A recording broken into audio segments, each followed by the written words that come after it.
and welcome to Relevant History. I'm Dan Toller. Now, for those of you who are already familiar with this show, you know I don't typically like to gum up the beginning of the episode with a bunch of nonsense, but I do just have a couple of brief announcements right now as we start before we get on with today's story. First off, the biggest announcement is that we're going to be doing something a bit different, starting with the next episode.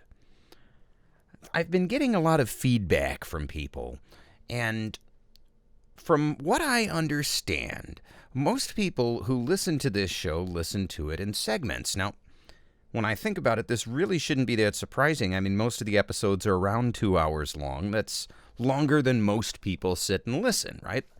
Look, I get it. I follow a lot of long-form programs myself, and usually I don't listen in a whole stretch either, right? It's more of an audiobook. You hit pause or stop or whatever and come back to it later. But what a number of people have suggested is, why don't you just do weekly episodes and make them a little bit shorter? And, you know, if it's a multi-parter, do a little recap at the beginning or something. That would make it easier for people, the majority of listeners, from what I understand, who listen in shorter pieces. It would also give you not necessarily more content. I don't know that we could do that without compromising the quality, but more frequent content, if that makes any sense.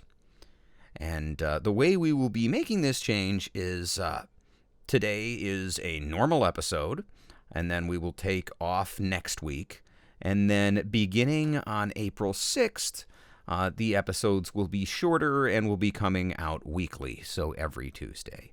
And again, I don't like to tie myself to a specific length. Look, that is part of the fun of distributing on the web versus some other format. We can do whatever length show we like. So right now, I shoot for 2 hours. Depends on the content. Can be more, can be less. We'll be doing the same thing going forward. We'll shoot for an hour a week. Can be more, can be less. Depends what we're talking about. In other news, I had the opportunity to participate in an interview with Christian Carrion of the Stranger Than Christian podcast. Christian does a different interview every week with different people from not just around the United States, but from around the world. And he was kind enough to have me on his show where we discussed a variety of topics, not just about history, but also about entertainment and popular culture. If you're interested in that kind of thing, you can find a link to the interview both in the show notes and on my website in the interview section. Or you can go to strangerthanchristian.com, and there you will find my interview amongst all of Christian's others. The other announcement is that we now have our first benefit for Patreon and Subscribestar subscribers. That's right. There is a private Relevant History Discord server where I'm active on a regular basis. Now, I'm typically on Discord, if not every day, every other day, but I will see your messages there. And in addition, we will set up maybe some conversations or Ask Me Anythings, or maybe get some guests in there as the show grows naturally. And if you would like to be a part of that Discord server, all you have to do is sign up for the basic membership tier of $5 a month, and more benefits will be coming as the show grows. You can do that at patreon.com/Dan Toller Podcast. That's Dan, Toller Podcast. Or you can go to subscribestar.com and just search for Relevant History. Also, please share the show with your friends or drop a review on your favorite service when you have the chance. It really does help us grow. Finally, a correction on last week's episode, or rather a clarification. When I spoke about the practice of money lending in medieval Europe being almost exclusively limited to Jews because they were the ones who were religiously allowed to do it, I should make a couple of clarifications. First off, lending money for interest had been banned previously under Temple Judaism. while the Jewish people lived in Israel. It was permitted under rabbinical Judaism, that is, the form of Judaism practiced after the destruction of the temple in 70 AD. And even then, it was not allowed to lend interest to a fellow Jew. The Christian tradition was a little bit different. It combined Jewish teaching with ancient Roman law, which was a little bit weird. Essentially, in the Middle Ages, you could charge a fee for use of something, basically what we would call a rental fee in modern terms, right? So if you're a farmer and you lent your neighbor a plow, right, you could expect them to pay you some money in exchange for borrowing your plow for a week or whatever. But consumable goods only needed to be returned in kind, and you could not charge interest. Now, here's where it gets interesting. You could charge a fee for renting a consumable good as well. So, say I lent you 2 cups of flour. Well, I couldn't charge quote-unquote interest, right? I couldn't ask you to return me 3 cups of flour, but I could charge you a fee for lending you the flour. However, with money, because money is both a consumable good and it is the thing being lent, well, if you lent money, you could not charge interest. You couldn't even charge a quote-unquote rental fee on the money because that would be considered interest by its very nature. It was very weird, but essentially Christians were not allowed to lend money for interest at that time in history. And by the way, the prohibition on lending money for interest remains today in most Islamic traditions, even as both Christianity and Judaism have more or less accepted its practice on a widespread basis. Anyway, now that we are done with all of the announcements, let us move forward with today's episode. Now, last week, we talked about the First Crusade. And while that particular event was relevant to our series, right, this particular season, which is about nationalism, the idea of nationhood and what makes a nation, the Crusades themselves were not a nationalist endeavor. So I don't want to get bogged down in a blow-by-blow recounting of the Crusades. And yet, because I find it impossible to skip over anything historically interesting, I find myself doing a very, very detailed summary of the Second Crusade. This is a complex time period.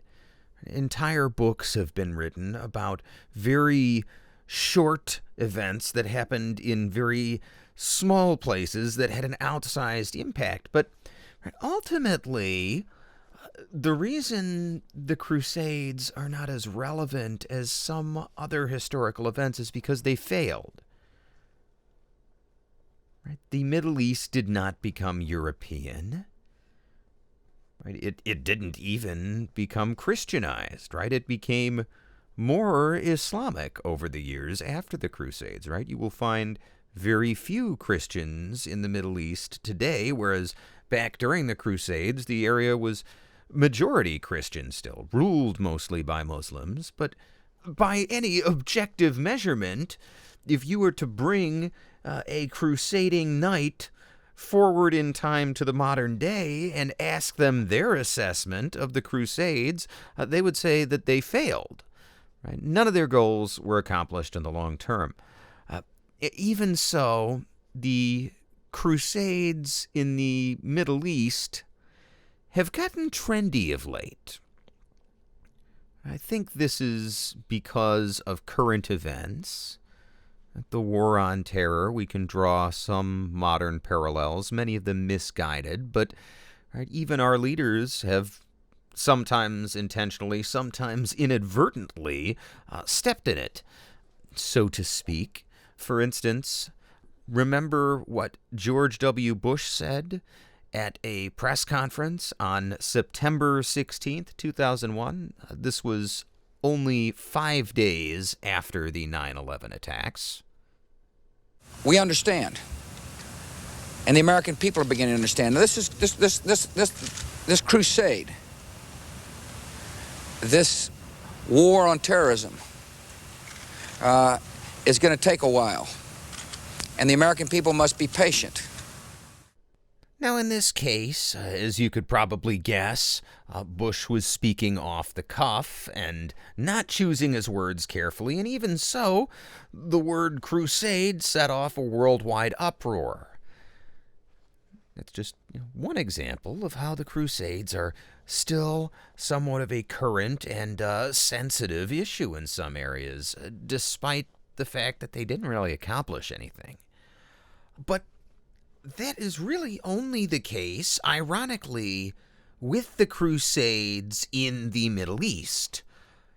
See, at the same time, there were lesser-known crusades occurring inside the continent of Europe. And some of those crusades, well, they had a permanent and lasting impact, not just on Europe, but on the entire world. But to understand why that might be the case, you first have to take a step back and look at the Second Crusade as a whole and understand how it was carried out. Why the Second Crusade? Well, that's because the Second Crusade in the Middle East corresponded with the first Crusades within the continent of Europe. Let's take a step back and go where we were at the end of the last episode. Well, we left off in the year 1099, at the end of the First Crusade. And at that time, there were 4 Crusader states in the Middle East. These are small countries that were founded by European knights and lords who had come crusading and taken the territory. From south to north, these were the Kingdom of Jerusalem, the County of Tripoli, not the Tripoli in Libya, this is a Middle Eastern Tripoli, and the Principality of Antioch. So those 3, Jerusalem, Tripoli, and Antioch, are all along the Mediterranean coast. And then landlocked to the northeast is the County of Edessa. Now, all 4 of these Crusader states were separated geographically from Western Europe. They were on the other side of the Mediterranean. As a matter of fact, the French called the area Outremer, which simply means overseas. And the Christian tradition of pilgrimage, going to Jerusalem, that was strong.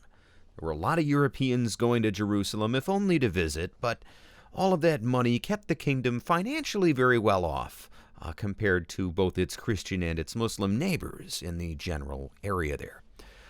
But pilgrimage is not the same as moving to the Middle East, right? Today, every year, millions and millions of Muslims from around the world make the pilgrimage of the Hajj to go visit the city of Mecca, but almost none of them move to Saudi Arabia permanently, right? They go on the Hajj, they complete their religious pilgrimage, and then they go back home to whatever their country is. Well, the European Christians were mostly the same way. They'd go to Jerusalem, they would visit some of the holy sites, of course, spend some money there at some local inns and buy some sacred relics, which may or may not be fake, and then go back to Europe, right? Without a crusade to entice them, very few Europeans are willing to go sail overseas to be a soldier for some crusader king. That is not an attractive career path. So this shortage of manpower has left all the crusader kingdoms in need of help for soldiering, and they're largely reliant at this time on the Knights Templar. This is a religious order. These men are technically monks, actually. They take holy vows. They're supposed to be celibate and live in poverty owning only their weapons and the clothes on their back. Now, as we'll see, they don't always keep these vows, but in theory, they're supposed to be these sort of holy warrior monks who dedicate their lives to, keeping the Holy Land safe for Christian pilgrims, right? Whether or not they live up to that. And at least the lower three Crusader states, even as they're sort of in this precarious situation, at least they're on the Mediterranean coast, right? They can engage in trade fairly easily. They can get help from Europe fairly easily if need be. But the county of Edessa is landlocked, and it's also the largest of the Crusader states, and simultaneously the most sparsely populated. There are only a few thousand European residents there, and it is only the military brilliance of their king, Jocelyn I, that keeps the county safe for as long as it remains safe. And to make things even worse for the Crusader kingdoms, events in Europe keep the Europeans distracted from the Middle East. Right? The Normans, both in France and in England, are constantly going at it with the French. England itself falls into civil war in this period after the First Crusade. The Holy Roman Emperor, he's busy playing politics with the Pope. If you remember, there was an anti-pope during the last episode. This gets resolved after the First Crusade, but there's still a larger struggle going on over who has authority over politics in Europe. And in Iberia, the Christian kingdoms are battling the Muslim kingdoms in Spain and Portugal. Sometimes the Christian and Muslim kingdoms are fighting amongst themselves. Sometimes they're allying and fighting against themselves. It's all very complicated, and it's a mess over there. But all of this means that the Crusader states aren't getting as much help as they might otherwise have been able to rely on. The idea of Christendom that we talked about in the last episode, right? The sort of idea of a pan-Christian supranation as a parallel to the Muslim Caliphate. Well, as the Muslims have already discovered, the idea of that sort of massive religious nation is sort of a pipe dream.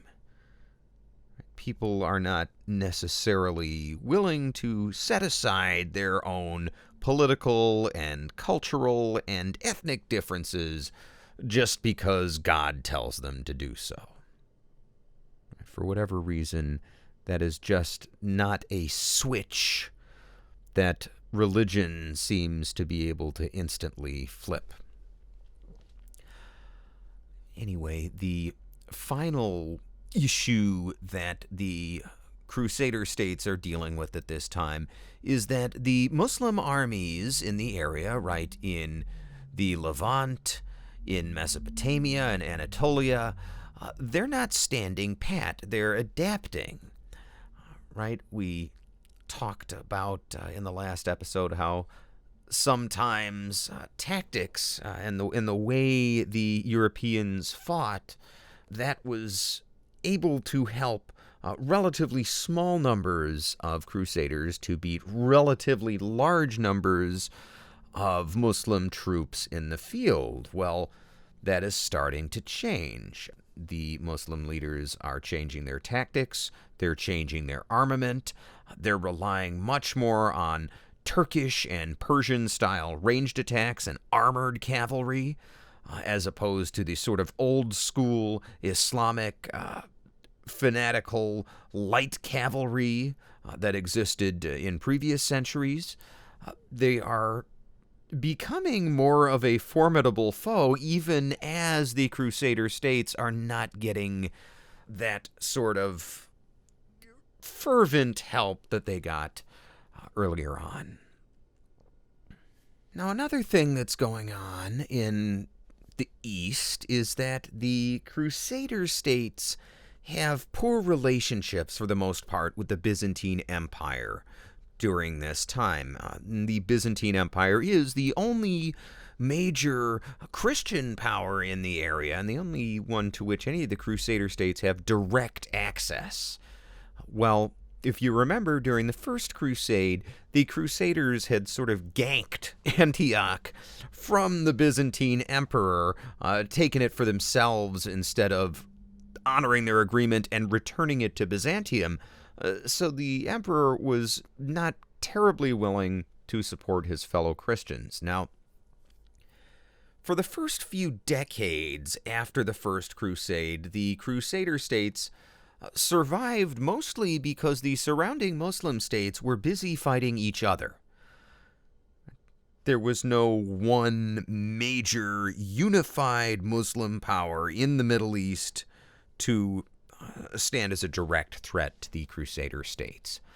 But this starts to change in the 1120s and 1130s.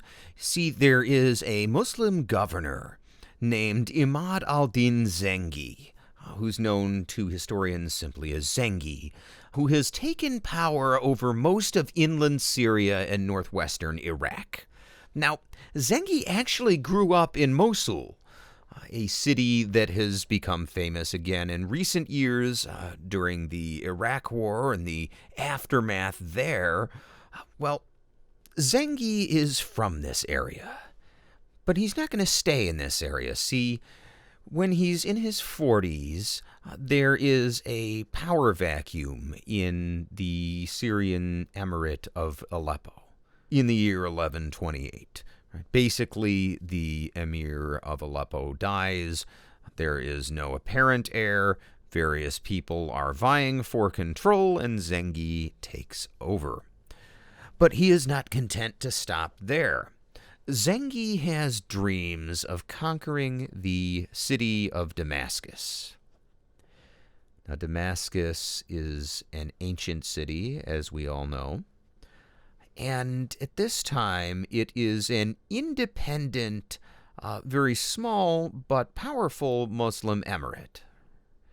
Right? Damascus lies at the center of all the trade networks in the Middle East, right? Coming up from the Levant and the Mediterranean coast, and then going out inland to Mesopotamia or down south to Egypt. Well, everything's got to go through Damascus. This is a very important place. And it's also important symbolically in the Muslim world.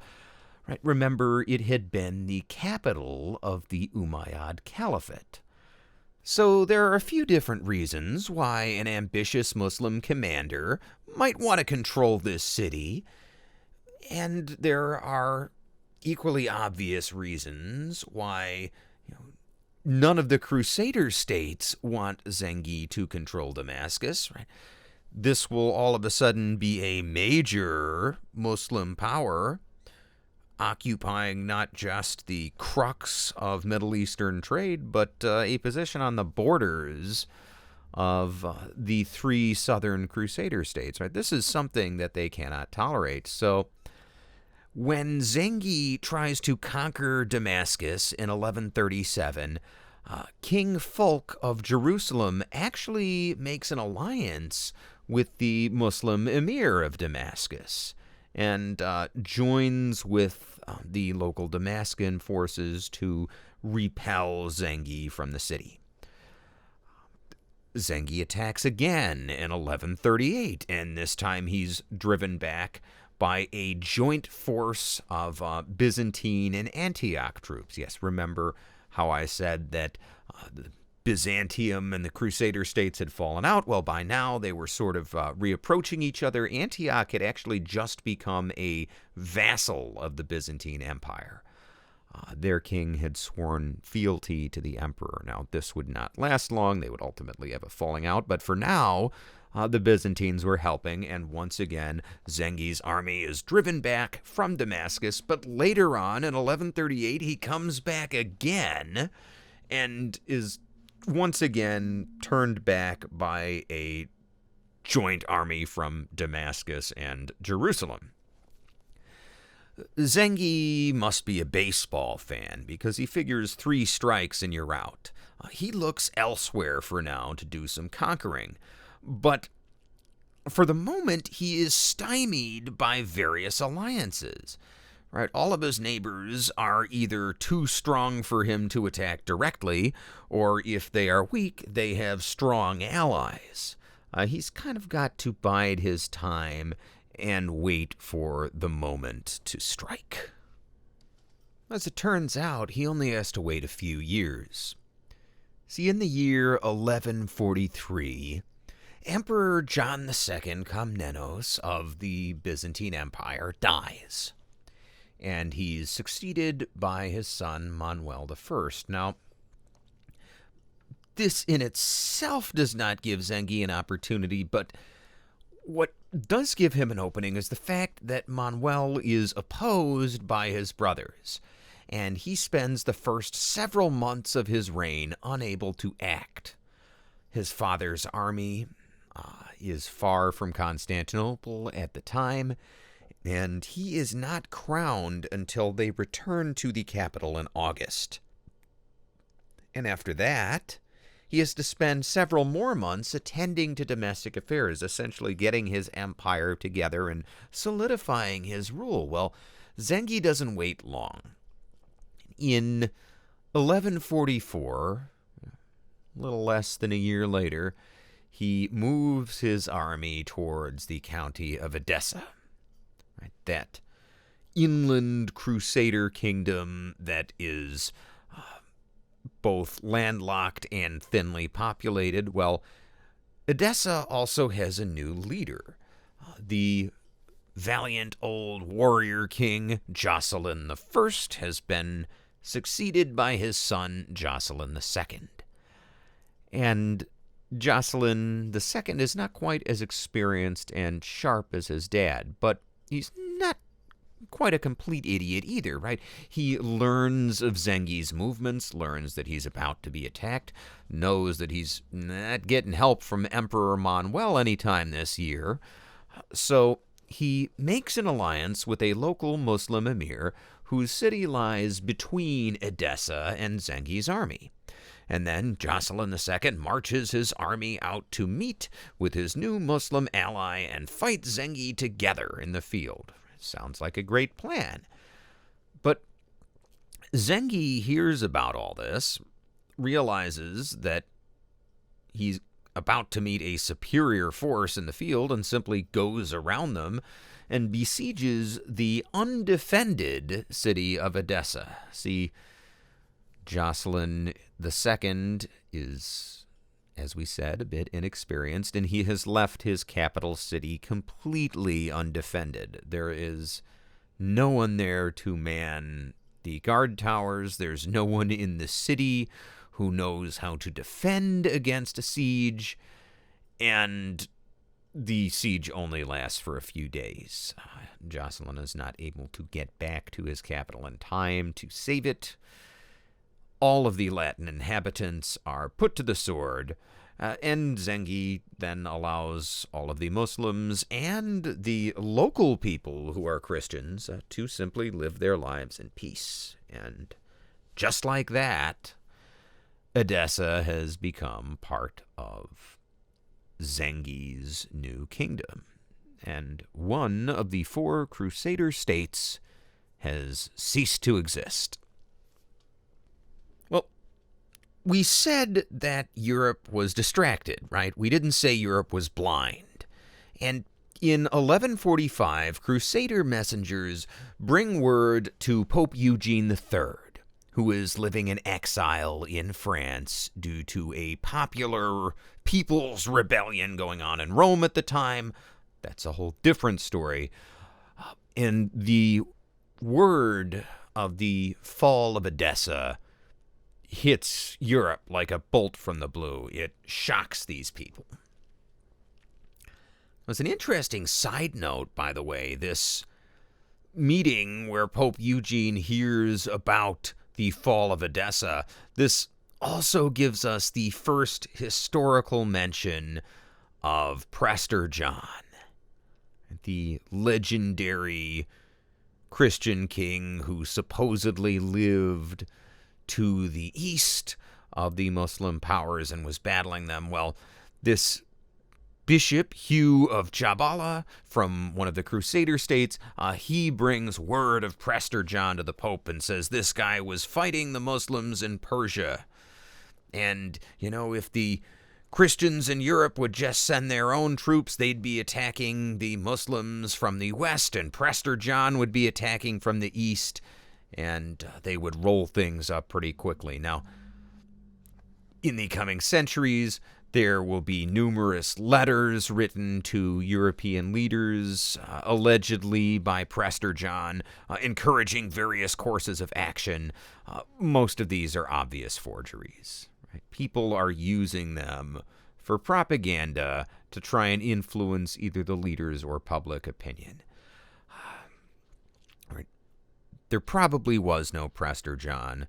There certainly was no Christian king in Persia at this time. Right? That was, as far as we know, a complete fabrication by Bishop Hugh. But that doesn't necessarily mean that the stories of Prester John were completely baseless. For instance, one possible inspiration could have been the Ethiopian emperor Yemrahana II Christos of Abyssinia. He was known for being very pious. He was well known at the time amongst Egyptian Coptic Christians. So there was a Christian king on the other side of the Muslim powers, but he was to the south and not to the east, and he wasn't particularly interested in fighting anybody. Right? And Emperor Yemrahana, who had ruled a few decades earlier, well, he's just one possibility. The fact is, we may never know. Anyway, that was a long sidebar for the hardcore history geeks listening right now.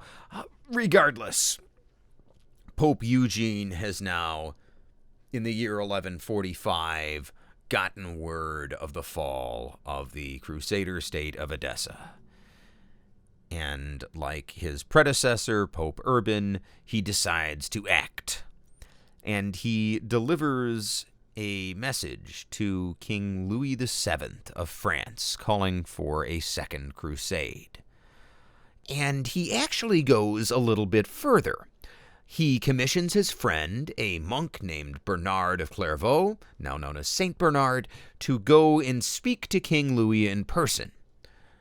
Bernard does this. He also speaks to Louis's wife, Eleanor of Aquitaine, who will feature later in this story and who would later on be the mother of Richard the Lionheart of Third Crusade fame. Well, she and Bernard and Louis all sit down together, and Louis agrees to go on crusade. And then afterward, he goes out in public and stands beside Bernard, who addresses some assembled knights and lords.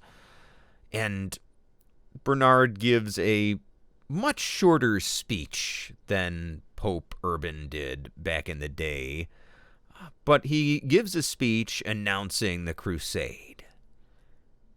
He says, quote, "O ye who listen to me, hasten to appease the anger of heaven, but no longer implore its goodness by vain complaints. Clothe yourselves in sackcloth, but also cover yourselves with your impenetrable bucklers. The din of arms, the danger, the labors, the fatigues of war are the penances that God now imposes upon you. Hasten then to expiate your sins by victories over the infidels, and let the deliverance of the holy places be the reward of your repentance. Cursed be he who does not stain his sword with blood." Unquote. And according to the stories, the crowd responds with the already famous Crusader war cry, Deus Vult. Seems that many of these French knights are also eager for a crusade. Well, Bernard would go on to Germany. He would speak there with the Holy Roman Emperor Conrad III. Conrad has recently made peace with Pope Eugene. The Empire and the papacy are on the same page for once, and Conrad agrees to go on the crusade as well. One major European power that does not join in the crusade is England. This is mostly because King Stephen is busy dealing with his own internal turmoil. Right, there was still fallout, a lot of it, from the Civil War, and there were really no royal troops available to go on crusade. Now, that does not mean there were no English people involved. There were some English and Scottish knights and nobles who came on their own, independent from the king, but a storm forces them to land in Portugal instead of in the Middle East, and we'll talk about them towards the end of the episode. Regardless, these missions by St. Bernard to the crowned heads of Europe would mark the beginning of the Second Crusade, an event which historian John Norwich calls, quote, an ignominious fiasco, and which the Catholic Encyclopedia of all places calls, quote, a wretched failure. Now, as with the First Crusade, there is a little bit of fallout at home with the Second Crusade, and that fallout comes once again against European Jews. There is a French monk named Radulf who travels to the Rhine Valley in 1147 preaching against Jews.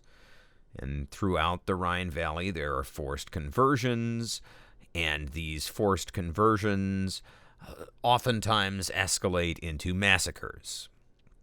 Now, what's interesting about this series of events is that the massacres are not nearly as awful as they were during the First Crusade. Right in the First Crusade, something like a quarter of the Jews in the Rhineland are killed as the People's Crusaders pass through. During the Second Crusade, they're a little bit better prepared. In the city of Cologne, they actually get help from the local archbishop, and he lets the Jews arm up, and he gives them a local castle that they can hold on to for the time being and defend themselves from this wave of anti-Jewish mob violence. And unsurprisingly, in Cologne in particular, the Jewish population goes unharmed. It's amazing what some defensive fortifications and weapons can do for your health. But the Jews throughout the rest of the Rhineland have varying levels of success. For instance, in the city of Mainz, the archbishop, who was not just any archbishop, he was one of the electors of the Holy Roman Empire, one of the dozen or so most important people in the empire. He himself personally takes a couple of dozen Jews into his own house to protect them, and the mob breaks in and kills all of these people, despite the fact they're literally under the roof and under the protection of this very powerful man. So, right, if you were a Jew in the Rhineland in this era, some cities were much better or worse than others to be existing in. Now, as Radulf is doing all this preaching, whipping the locals up into an anti-Jewish frenzy, Bernard of Clairvaux gets news of this. He writes Radulf a very sternly worded letter telling him to knock it off. Radulf ignores him, and when this happens, St. Bernard goes in person to the Rhineland and orders Radulf to get back to his monastery and never to preach in public again. And Radulf does, and seeing the revered Bernard of Clairvaux give Radulf this dressing down, the people of the Rhineland stop opposing the Jews. But Unfortunately, the oppression has already spread. Even as the pogroms in the Rhineland are dying down, Jews are seeing persecution throughout much of France, much of Germany, and much of Eastern Europe as well.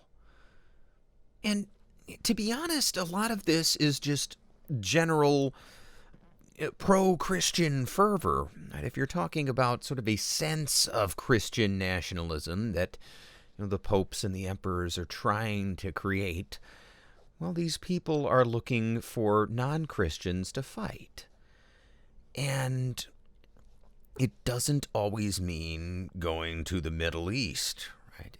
For many in Germany and in Denmark and in Poland, this means crusading right there at home. In modern-day northern Poland and northeast Germany, at this time in 1147, these areas are still almost entirely pagan, right? They follow the old gods of the people who have lived in the area for centuries.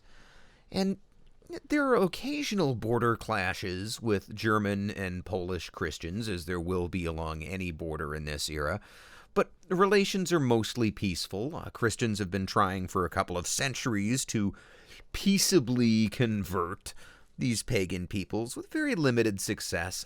Most of the trouble, as I understand it, was linguistic. You simply did not have people who spoke the language up there, who could go preach effectively, and you certainly didn't have any sort of religious writings in those works because those people didn't have a written language.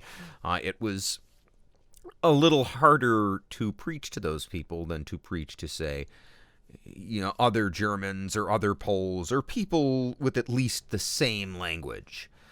But things had been relatively peaceful up there until around 1107 to 1110. Sometime around that period, an anonymous letter called the Magdeburg Letter started circulating in Germany and in Poland. And this letter called for a crusade against these pagan peoples on the Baltic coast, people called the Wends. And incidentally, this letter, in addition to talking about their pagan ways, also emphasized how much better their land is.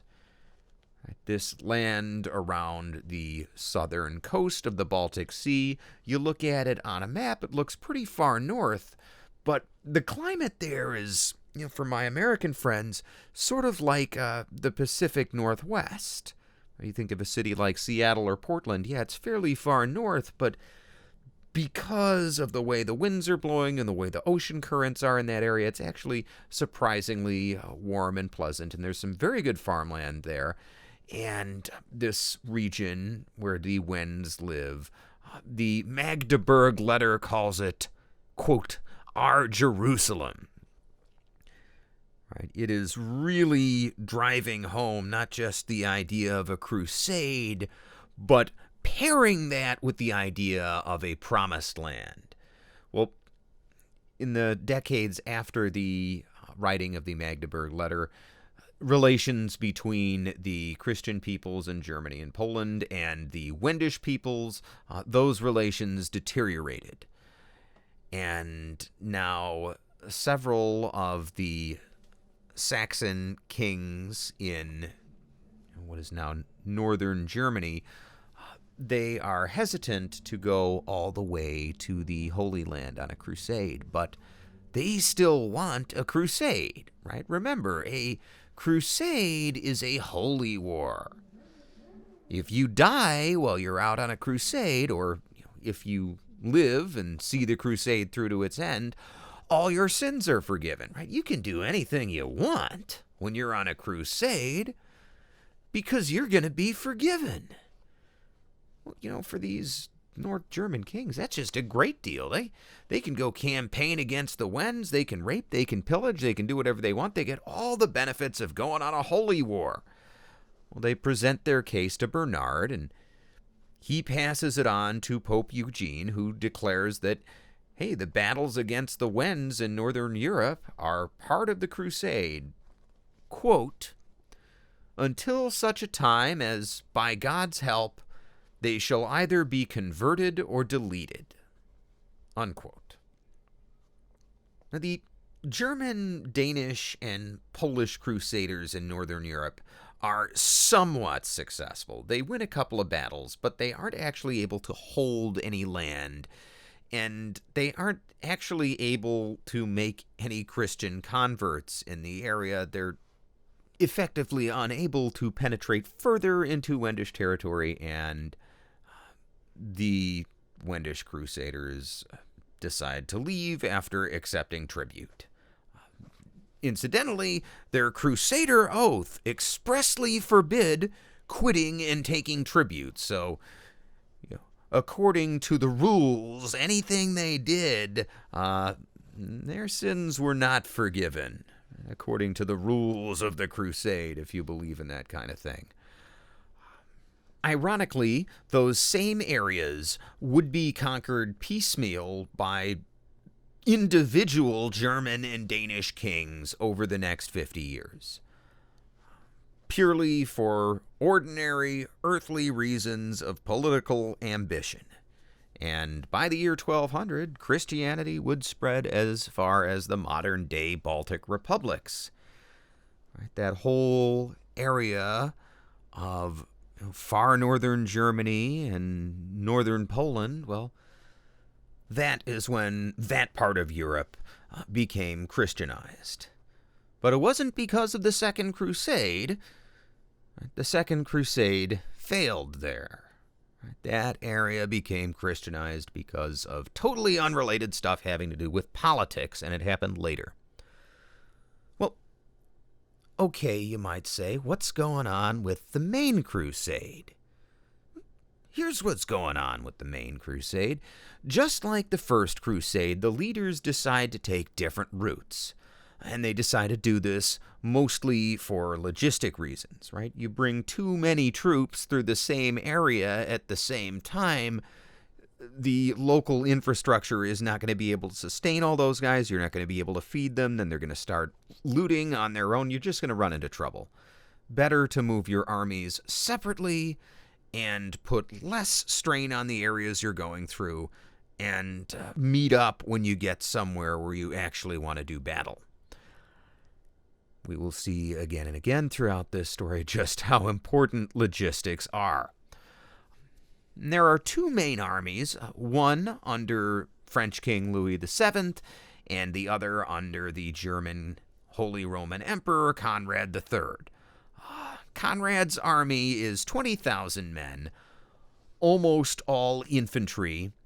It's hard to say for sure because the German knights, unlike the French knights, traditionally fought on foot. So when you look at French numbers and they're talking about knights, they're talking about horsemen, and then everybody else is, fighting on foot with spears and stuff. That 20,000 men from Conrad, it's hard to say how many are, just regular spearmen or archers or something like that, and how many are heavily clad and armored knights with, big long swords like you might picture them. Difficult to say. As far as Louis' force goes, his is slightly smaller. He has roughly 15,000 men. About 1,500 of those are mounted knights. The rest are infantry.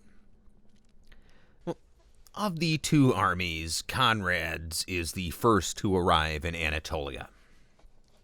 Now, he intends to wait there for Louis, but his nephew, a young man named Frederick Barbarossa, who would become famous later on in his own right, well, this young man, Frederick Barbarossa, gets into a skirmish with some Byzantine troops. And to avoid any wide-scale conflict with fellow Christians, Conrad decides he is going to leave Anatolia, which means he has to move into unfriendly territory. So he decides he's going to attack the Sultanate of Rum. This is a middling Muslim power in central Anatolia. And he splits his army in two. Now, his half he uses to attack directly towards the Sultanate's capital of Iconium, right in the center of Anatolia.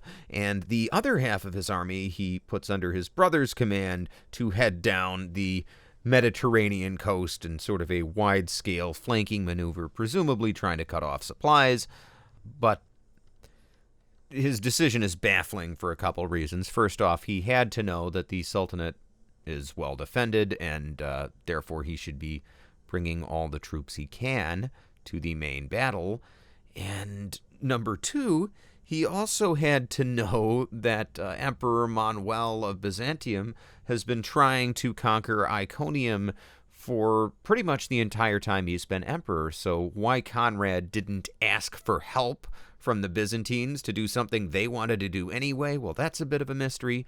Well, the Sultan of Rum does not wait for Conrad to come all the way to Iconium. He sends his troops out to meet Conrad in the field, and being a Turkish ruler, his troops fight in the Turkish style. They are almost entirely cavalry archers, and they will sort of ride right up to Conrad's troops, shoot a bunch of arrows at them, run away again. They'll do this several times, and then eventually they pretend to be retreating. Right? They're just so scared of Conrad's constant marching towards them. So Conrad sends his few mounted cavalry chasing after the Turkish cavalry archers, trying to sort of run them down and eliminate them once and for all. And then the Turkish, once they're safely out of range of Conrad's infantry, well, they just turn around and defeat his cavalry while they're on their own. And then the Turks are able to harass Conrad's army all the way back to Byzantine territory. And a lot of his men are lost. In large part, this failure is simply because Conrad underestimates how deep in enemy territory he's about to go. Right? Emperor Manuel's territory looks a lot bigger on the map than it actually is in practice. A lot of that territory at this time that is marked as quote-unquote Byzantine land is really a no man's land full of Turkish nomads. And the outcome of this debacle is that most of Conrad's men never returned to Byzantium. We actually have a record of Conrad III's thoughts on this incident. He writes in an official letter to the abbot of Corvey, quote, "We had reached Nicaea with our army entire and strong. Wishing to complete our journey quickly, we hastened to set out for Iconium under the guidance of men who knew the road. We carried with us as many necessities as possible, and behold, when 10 days' journey were accomplished and the same amount remained to be traversed, food for the whole host had almost given out, but especially for the horses. At the same time, the Turks did not cease to attack and slaughter the crowd of foot soldiers who were unable to follow the army. We pitied the fate of our suffering people, perishing by famine and by the arrows of the enemy. And, by the advice of our princes and barons, we led the army back from that desert land to the sea, in order that it might regain its strength. We preferred to preserve the army for greater achievements, rather than to win so bloody a victory over archers." Unquote. That's something, isn't it? You can imagine being 10 days from friendly territory, 10 days from your destination, and realizing you have less than 10 days worth of food. That is going to have an impact on your psyche. Incidentally, remember Conrad split his army? Well, the other half, the half commanded by his brother, is also defeated. And almost all of them are killed out in the field. So Conrad takes the remnant of his army to Constantinople to await the arrival of Louis and the French. Well, by the time that French army arrives in Constantinople, Manuel, that Byzantine emperor, he has signed a truce with the Sultanate of Rome. He's not going to help the Crusaders. His armies are at home, and they're at home for a couple of reasons. One, he is being threatened by a Norman Sicilian king, a guy named Roger II, and he's worried about that potential. And number two, his armies are a little bit concerned about the Crusaders themselves. Right? Remember, there is a history of distrust there. The fact that Manuel has signed a truce with the Sultanate, even as their Crusader brothers were being killed by the Sultanate, well, that makes some of the French knights very angry. And a few of them propose joining with Norman Sicilian King Roger II and sacking Constantinople. Maybe that's how they should go on this crusade.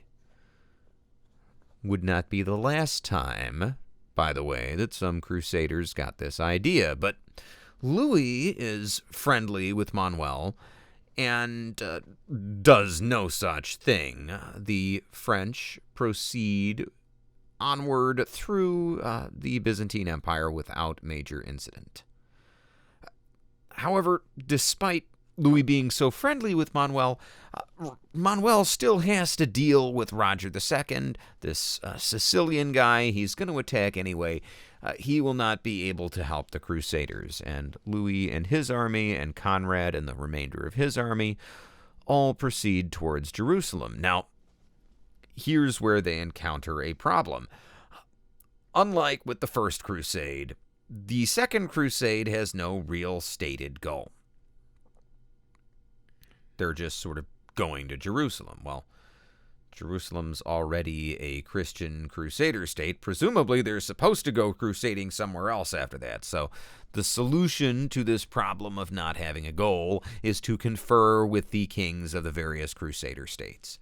So Conrad sails directly to Acre, which is a major city in the Kingdom of Jerusalem, and Louis proceeds overland to Antioch, where his wife Eleanor's uncle Raymond is king. Now, along the way, his army is harassed by Turkish horse archers, right, much like Conrad had to deal with, and the archers are also sort of running ahead of the Crusader army and burning all the crops. So as the Crusaders come through, they're not able to forage and their supplies are running out. So hungry and unable to proceed, Louis and his army stop in a coastal city. They send for ships. But there are some storms, and only a few of these ships actually arrive. So Louis proceeds, along with some of his retainers and a few other knights. He goes ahead to Antioch and has his army proceed by land. Most of them are killed on the way by archers or starvation. So now you have not only Conrad having most of his army destroyed, but the same has happened to Louis. And they haven't even really fought anybody yet. But Louis does get to Antioch, and things seem to go swimmingly at first. His wife Eleanor is getting along with her uncle, and Uncle Raymond, this king of Antioch, looks like he really wants to reconquer Edessa. Now, there are some disagreements over how exactly they're going to go about this. Right, Louis wants to complete his pilgrimage to Jerusalem first before engaging in any military activity. And Raymond is very much like, come on, let's go reconquer Edessa tomorrow. But as they're negotiating, it comes out that Raymond is making advances towards Eleanor, his niece by the way, lest you forget. And he wants her to divorce Louis and move in with him. There are even rumors that Eleanor and her uncle Raymond are having an affair. Now, we don't have historical confirmation of this, but there are a couple of things that have to make you wonder if whether it wasn't true. For one thing, Louis leaves from Antioch for Acre abruptly, and he leaves by ship, and he takes Eleanor with him under arrest. Right? So she was probably going unwillingly. For another thing, Louis would later have the marriage with Eleanor annulled on the basis that she had failed to produce a male heir for him. Well, she would then go on to marry Henry of England and have a couple of sons for him, so one wonders if there wasn't something else going on there in the marriage. Anyway, for now, in the Second Crusade, there will be no help coming from Antioch. That is one of the 3 remaining Crusader states that is simply not going to be participating. Well, in June of 1148, both Louis and Conrad have finally arrived in the Kingdom of Jerusalem, and they meet with the feudal parliament of the kingdom in the city of Acre.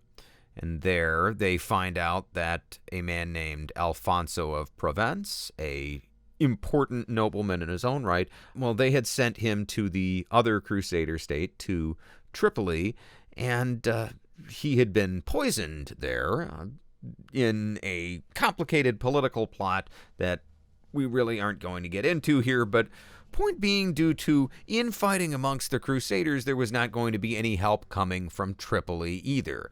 Now the Second Crusade is going to be proceeding with at most one of 3 Crusader states, and with 2 armies that are very badly denuded, to say the least. Well, the remaining Europeans and the Knights of the Kingdom of Jerusalem decide that they're going to make a bold move. Remember that city of Damascus, the one that Zengi couldn't take? Zengi, the powerful Muslim warlord, could not take this city. 3 times he tried and failed. Well, the Crusaders decide they're going to try and take it. Now, you might think that's awfully ambitious. Yeah, but it's a high-risk, high-reward proposition, right? See, the Crusaders assume that the relatively smallish emirate of Damascus is eventually going to fall. It's either going to fall to Zengi or to another Seljuk leader named Nur ad-Din. Right? Either way, that's going to be really bad news for the Crusader states. If they think they're in a precarious position having a Muslim power hold Damascus now, wait till it's a major Muslim power with some clout. Right? Much better if Damascus is in Crusader hands. We have the story of the battle written down by a contemporary historian named William of Tyre. Right, this is one of the more vivid accounts you'll hear from a medieval source. And here is what he has to say. Quote, "On the western side of Damascus, from which our troops approached, and on the northern side too, the city is enclosed far and wide by orchards, which are like a dense woods or a shady forest, extending 5 miles or more towards Lebanon. These orchards are enclosed by mud walls. Rock is not plentiful in that region, so that their ownership will not be in doubt, and also to keep out trespassers. The orchards are, therefore, enclosed by defensive walls in such a way that each man's possessions are identified. Paths and public roads, though they are narrow, are left open so that the gardeners and those who have charge of the orchards can make their way to the city with the animals which carry the fruit. These orchards are the city's greatest protection. Because of their density, because of the number of the trees, and because of the narrowness of the roads, it seemed difficult, indeed almost impossible, for those who wished to approach Damascus to do so from that side. From the beginning, however, our princes had decided to bring the army in through this area to gain access to the city. There was a double reason for this. On the one hand, it was done so that after the most securely guarded areas in which the Damascenes had the greatest faith had been occupied, what remained would seem easy and would be more readily accomplished. On the other hand, the approach was made in this way so that the army would not be deprived of the benefits of food and water. The king of Jerusalem, therefore, sent his fighting formations in first through those narrow orchard paths. The army could scarcely make headway, and did so with great difficulty, both because it was hemmed in by the narrow roads, and also because it was hindered by the ambushes of the men who were hidden in the thickets. Also, the army had sometimes to engage the enemies, who appeared and seized the circuitous paths. All the people of Damascus came out together, and descended upon the aforesaid orchards in order to block the army's passage, both by stealth and by open attack. There were, furthermore, walls and large tall houses among the orchards. These were defended by soldiers whose possessions lay nearby. They defended the orchard walls by shooting arrows and other missiles, and allowed no one to approach them, while the arrows shot from on high made the public roads exceedingly dangerous for those who wished to pass through them. Nor were our men beset with formidable obstacles only on one side. Rather, on every side there was equal peril for the unwary, and danger of sudden and unforeseen death. There were, moreover, men with lances hiding inside of the walls. When these men saw our men passing by, they would stab at them as they passed through little peepholes in the walls, which were cleverly designed for this purpose, so that those hiding inside could scarcely be seen. Many are said to have perished miserably in that day in this way. Countless other kinds of danger, too, faced those who wished to pass through those narrow paths. As our men became aware of this, they pushed on more fiercely. When they had broken down the barricades in the orchards, they occupied them eagerly.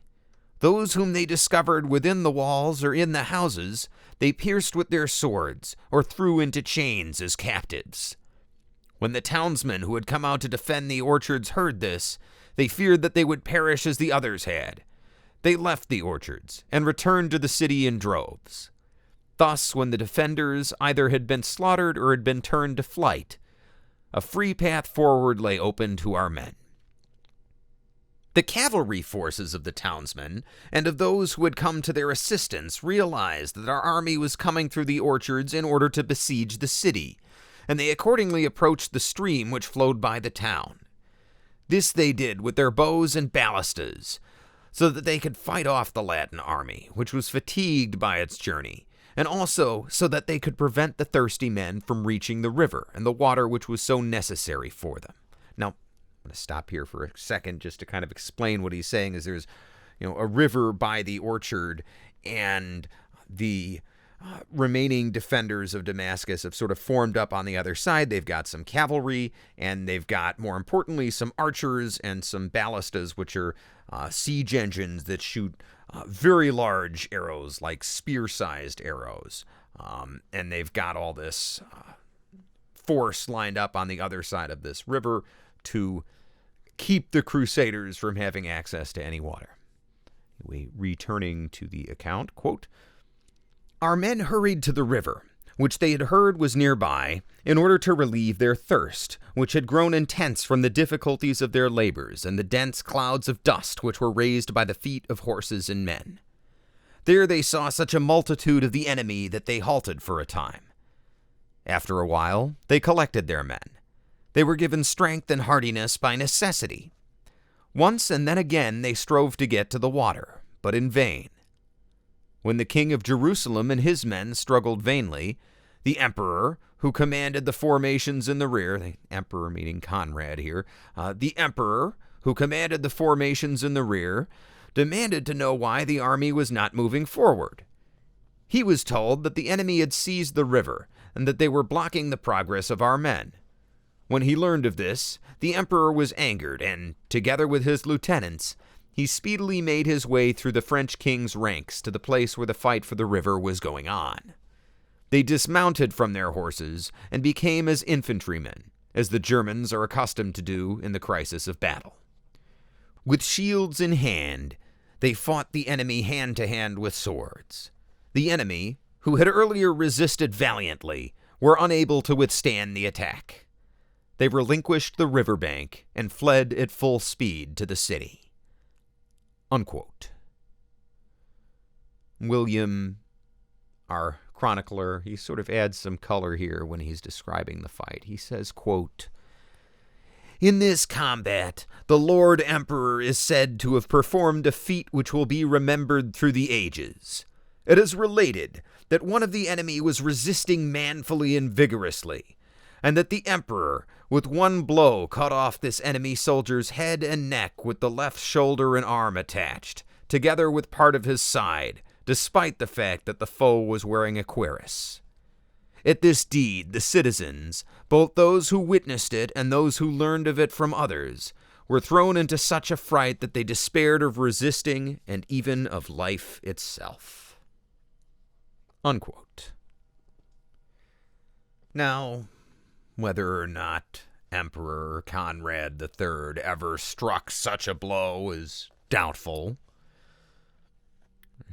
That would be quite the swing to basically cut off a third of a person while slicing through their breastplate. But today we have Marvel action movies, and back during the Crusader times, people had stories like this one brought back from the Middle East and from other places of adventure.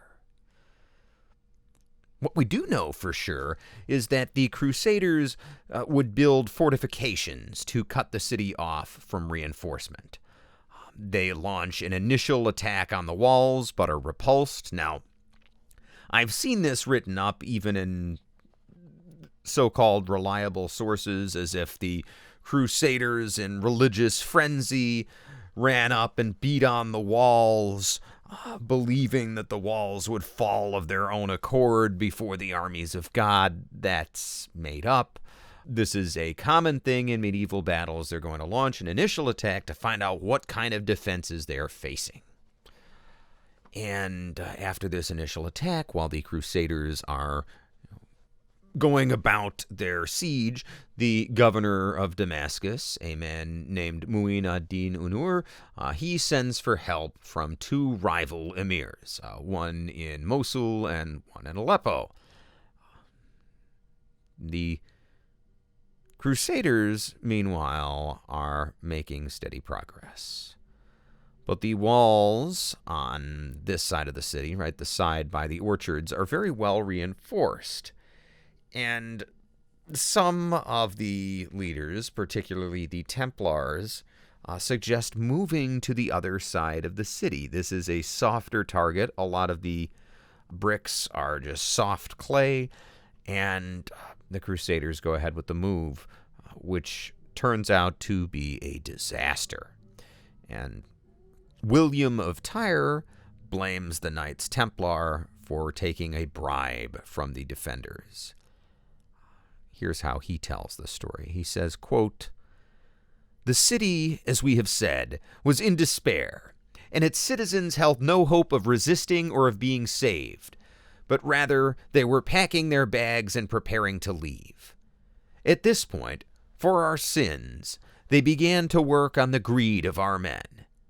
Using money, they attempted to conquer the hearts of those whose bodies they could not overcome. With consummate skill, they proposed a variety of arguments to some of our princes, and they promised and delivered a stupendous sum of money to them so that the princes would strive and labor to lift the siege. They persuaded these princes to assume the role of the traitor Judas, corrupted by gifts and promises, led on by greed, the root of all evil. these princes fell in with the crime. By impious suggestions, they persuaded the kings and the leaders of the pilgrims, who trusted their good faith and industry, to leave the orchards and to lead the army to the opposite side of the city. To camouflage their plot, they alleged that on the opposite side of Damascus, which faced south and west, there were neither orchards to strengthen the city, nor any moat or river to hinder their approach to the walls. The wall, they said, was low and was made of sun-baked bricks, and it would scarcely withstand the first attack. There, they asserted, neither engines nor any great force would be needed. In the first attack, the wall could immediately be torn down by hand, and it would not be difficult to break into the city. The kings and all the leaders of the army believed them, and they deserted the places which they had earlier won with so much sweat, and at the cost of the lives of so many of their men.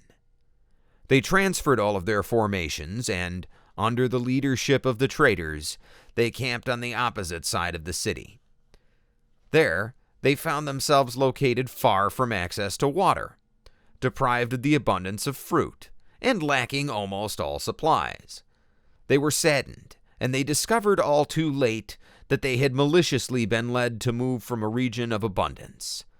The food supply in the camp began to run out. Before the men had set out on the expedition, they had been persuaded to believe that the city would be quickly taken, and they had brought along provisions for only a few days. This was especially true for the pilgrims, nor could they be blamed for it, since they were unfamiliar with the country. They had been persuaded, too, that the city would be taken at once in the initial attacks, and they were assured in the meantime a large army could be fed on the fruit supply which they could get for nothing, even if all other food were lacking. The doubtful men deliberated publicly and privately as to what they were to do. To return to the places they had left seemed hard, even impossible, for when our men had left, the enemy saw that what they desired had been accomplished. They had entered those places more strongly than before, and had barricaded the roads by which our men had earlier entered. They had blocked them by piling up beams and large rocks, and had sent in an immense company of archers who made access almost impossible. To attack the city from the area where the camps were now located would, on the other hand, involve delay, but the lack of food supplies would not allow a long respite. The pilgrim princes consulted one another. Seeing the manifest discomfort of the men whose spiritual care and whose crusade had been confided to them, and knowing that they could make no headway, they decided to return, despising the false pretenses of the men who had betrayed them. Unquote. What William of Tyre does not say in his account, but is just as important as the Crusaders' moving locations, the emirs of Mosul and Aleppo had indeed answered the emir of Damascus's call, and both of them were standing by nearby. The Crusaders feared that one or both of those emirs would get involved, and if they lost that battle, one of those emirs would end up in charge of Damascus, and the position of the Crusader states would be weakened. So again, one more reason just to retreat. And once again, in this period of a couple decades, the city of Damascus is saved from being conquered by receiving help just in the nick of time. Now, most of the Crusader army, right, along with Louis's half, would all return home. Holy Roman Emperor Conrad would go on to the city of Ascalon, which is on the border between the Kingdom of Jerusalem and Egypt, and his army is supposed to meet there with the other Crusaders for another siege, but due to mutual distrust, after the failed siege of Damascus, no one else comes. And both the Middle Eastern Christian, William of Tyre, and the German Christian, Conrad, they recognize the rift that the Second Crusade has caused between the various crusading kingdoms. And here is what William of Tyre says at the end of his account. He says, quote, Thus, a company of kings and princes such as we have not read of through all the ages had gathered, and, for our sins, had been forced to return, covered with shame and disgrace, with their mission unfulfilled. They returned to the kingdom by the same route over which they had come. Henceforth, so long as they remained in the east, they regarded the ways of our princes with suspicion. With good reason, they turned down all their wicked plans, and henceforth the leaders of the crusade were lukewarm in the service of the kingdom. Even after they had returned to their own lands, they constantly remembered the injuries they had suffered and detested our princes as wicked men. Nor were they alone affected, for they also caused others who had not been there to neglect the care of the kingdom, so that henceforth those who undertook the pilgrimages were fewer and less fervent. Even today, those who come are careful lest they fall into a trap, and they strive to return home as soon as possible. Unquote. Conrad's analysis is a little bit more restrained, but reading between the lines, you can see clearly that he is very displeased by his experience on the Second Crusade. In another letter to the abbot of Corvey, he says, quote, "When following the advice of the Common Council, we had gone to Damascus, and after a great deal of trouble had pitched our camps before the gate of the city. It was certainly near being taken.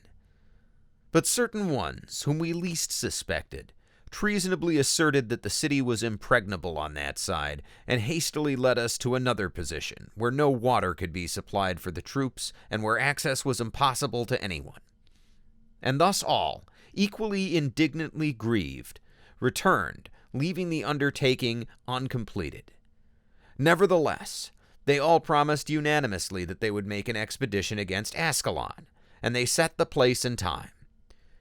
Having arrived there according to agreement, we found scarcely anyone. In vain we waited 8 days for the troops. Deceived a second time, we returned to our own affairs." Unquote. And continued distrust between various Crusader factions would not shrink over the years, it would grow. It would continue to doom future crusades. That was not the Second Crusade's only negative impact on the Crusader cause. In addition, because of its failure, it becomes harder to get people fired up for future crusades, right? Remember that final image of the First Crusade with Defender of the Holy Sepulchre Baldwin, holding the true cross and leading his troops to defend against the Egyptian charge, right? All of that is very poetic when you win, but when the Crusaders coming home are saying, yeah, we went out in the desert and we got shot at and most of us died, and then we went into a siege and some of our own guys betrayed us, so we didn't win the siege either, and we were really hungry and a bunch of people starved, and I barely made it home. That's a little bit less inspiring, right? You can take the image of Baldwin's final battle in the First Crusade, right? You can imagine that on a recruitment poster in modern times. The Second Crusade does not have a recruitment poster moment in it for the Crusaders. It's all miserable. If you're trying to sell a future crusade, you're going to have to explain to people how it's not going to turn out like the Second Crusade.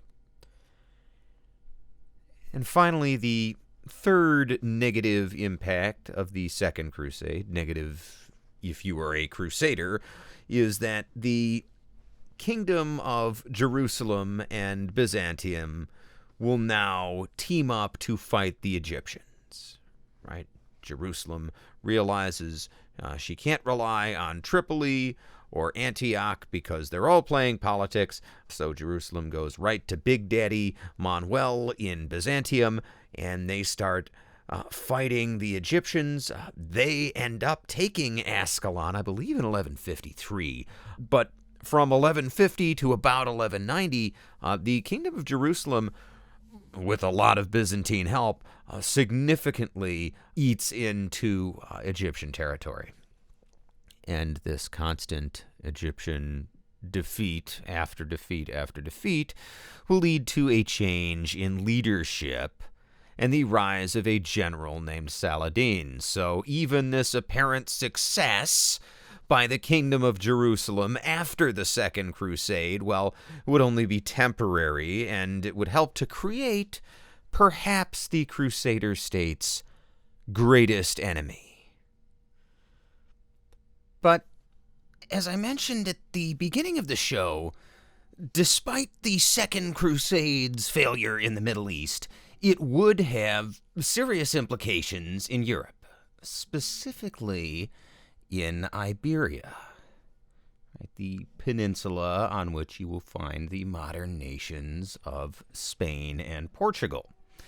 Well, at this time, Iberia is split between a number of rival kingdoms, some of which are ruled by Christians, some by Muslims. The Muslims are mostly nominally part of the Kingdom of Al-Andalus, but various rivalries make that more complicated than it sounds. Similarly, the Christian kingdoms are constantly uniting and dividing as various overlapping nobles get married and die off. You could write volumes and volumes and volumes about this period of time in the Iberian Peninsula. But there was a broad movement among the Christian kingdoms called the Reconquista, which means reconquest. And this was an ideological movement that sought to re-Christianize all of the Iberian Peninsula, basically push the boundary line between Christianity and Islam to the Straits of Gibraltar. However, in practice, this conflict was often more political than it was religious. People would switch sides. Alliances were not always just Christian against Muslim. For instance, the legendary General El Cid switched more than once between the Christian and Muslim factions during his career. It's a complicated time. But in the year 1147, right, the year the Second Crusade is kicking off, Portugal is ruled by King Alfonso I. Now, Alfonso did not begin his career as a king. Right, he started as a 12-year-old count in exile. He didn't even have territory to his name because he had been banished by his own mother from the county of Portugal.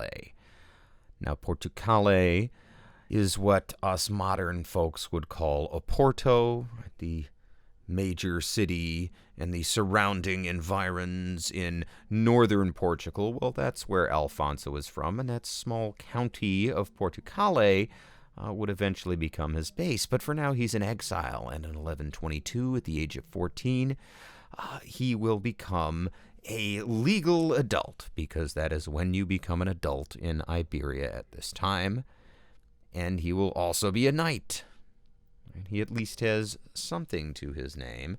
And taking advantage of a rivalry between his mother and a rival count, Alfonso will seize the county from her and become Count Alfonso in his own right. He would then go on to spend most of his life fighting against the Moors, although sometimes against rival Christian kings. Again, this was complicated, but one of his most major victories was in 1139, right? 8 years before the Second Crusade. He had won a major battle against the Moors, right? Another word for these North African Muslim dynasties ruling in Iberia at the time. He had won a major battle against them at the Battle of Orique, and that had secured most of the southern half of what is now Portugal. And after that Battle of Orique, Alfonso is acclaimed as king by his troops. But it wouldn't be until a little bit later, in 1143, that he would get any kind of international recognition. It was then that he would defeat his cousin, a man confusingly also named Alfonso, Alfonso VII of Leon. Alfonso I of Portugal would have to defeat him in the Battle of Valdevez in order to gain recognition as a complete independent kingdom, as opposed to a county that is a vassal of Leon. Portugal is now an independent kingdom. And now we're caught up. It's 1147, and Alfonso I rules most of modern-day Portugal. As for the portions he does not rule, he has a truce with the Muslim king of Iberia in the southeast, and to the southwest, well, he does not have any kind of treaty with the Emir of Lisbon. Now, most people are familiar with Lisbon as the modern-day capital of Portugal. But what many people don't realize is that Lisbon is actually one of the most ancient cities in the world. Amongst European capitals, for instance, it ranks second only to Athens in terms of being the oldest. Right? You can go there and find archaeological digs where people have dug up ancient pottery from the Phoenicians. Right? This city was a Celtic trading center way back in the 6th, 7th, and 8th centuries BC, trading with the Phoenicians. And there's a reason for that. It has an excellent position for trade. It's located on the Atlantic coast. You can very easily sail up the coast to France or England, or sail down and, trade in North Africa or in Southern Europe. It's a prime piece of coastline, and it is at the mouth of a river, the Tagus River, which flows down from eastern Spain. So you also have all kinds of easy water access to inland trade. And this city is a lot like Damascus in that regard, isn't it? A major trading hub. And it remains, for the time being, in Moorish hands, an emirate under the rule of Al-Andalus, the larger Muslim kingdom in Spain. And another thing that Lisbon has in common with Damascus is not just its prime trade location, but also its history, right? Again, it's an ancient place, just as Damascus has incredible meaning for the Turks, the Arabs, and the Crusader states. Lisbon has meaning for the Portuguese and the Moors. Well, at this time, fortunately for Alfonso I, his rival Alfonso VII of Leon is also at odds with the Moors. Right? Remember, there is this sort of vague, loose alliance of the Christians and the Muslims against each other, even though, again, that doesn't always hold. But Alfonso VII of Leon goes to Pope Eugene and asks the Pope to extend the Second Crusade. That is the announcement of a holy war with the forgiveness of sins attached to it. Alfonso VII asks the Pope to extend that crusade to the Iberian Peninsula. And Eugene agrees, just as he did for the Wendish Crusaders, right? Those crusaders in Germany and Poland we talked about a little while ago. He agrees to not only extend the forgiveness of sins and the holy war aspect of the fight to the Iberian Peninsula, but he goes so far as to, in his official bull, right, his announcement of the Second Crusade that is written down and distributed, he specifically tells Iberian crusaders not to go to the Crusader states in the Middle East. He tells them to stay and fight in Iberia and fight the Moors there. That will be their crusade. And in addition to having their knights and lords and all their soldiers and everybody told to stay home and not go to the Middle East, both Alfonsos are both hoping for some outside help, that some of the other crusaders are going to stop off in Iberia and maybe give them a hand. Well, as it turns out, this actually happens. See, in May of 1147, a contingent of crusaders leads from Dartmouth in England. Remember earlier we briefly mentioned some crusaders who came from England and didn't make it to the Holy Land? Well, here they are. And in addition to the 6,000 soldiers from the British Isles who were on these ships, there are also 5,000 soldiers from Germany and 2,000 more from Flanders, which is modern-day Belgium. And all of these guys were intending to sail directly from England to Jerusalem. But weather would force the ships to stop on the Portuguese coast. And they would stop at the northern city of Porto on the 16th of June, 1147.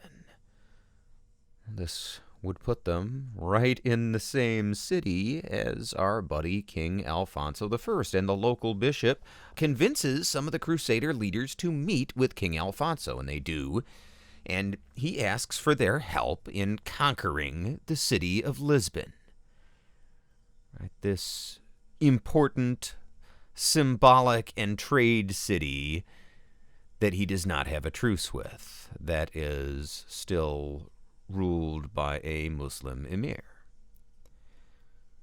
And he says that they will not only be crusading, but that they can also get rich. See, they can loot all of the Muslim-owned goods in the city, right? All these Muslims own stuff. They've got valuables in their homes, presumably. Well, geez, if you just help me take the city, you guys can have all that. I just want the city. And the Crusaders agree. So they hop back in their ships, and they sail down to the city of Lisbon, along with some of Alfonso's troops, and on the evening of June 30th, 1147, the Crusaders make landfall. And the Emir of Lisbon hasn't had much warning, but he's had enough to sort of get a rudimentary force together at the landing site. These are local troops, lightly armed, and they're, driven back by the Crusaders who establish a beachhead.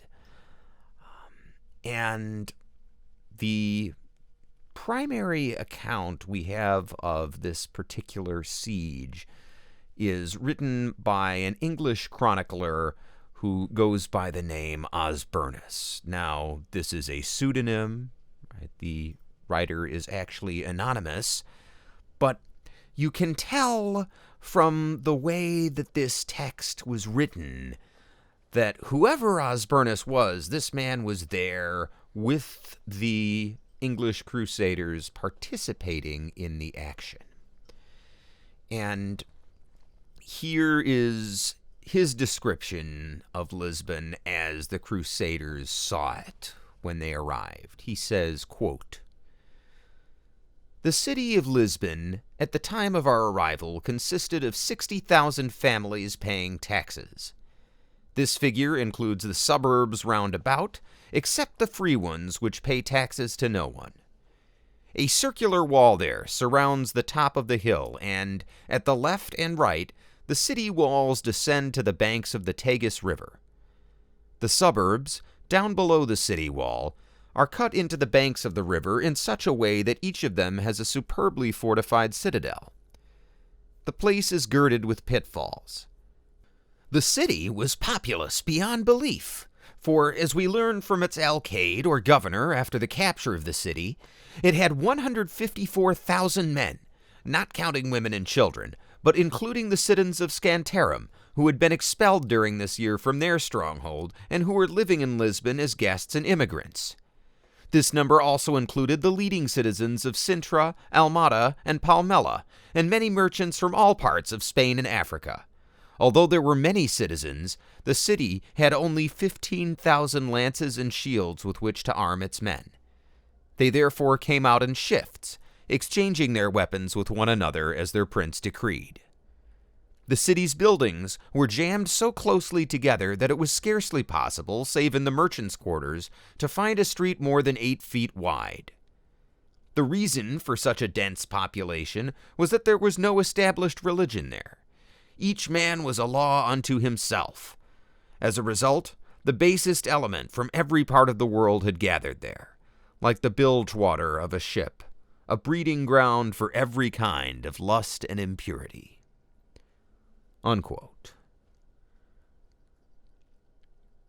It's interesting to see how Osbernus, this anonymous English soldier, viewed freedom of religion not only as a foreign thing, but as a thing that would bring about social chaos in this, widespread slum that exists around Lisbon.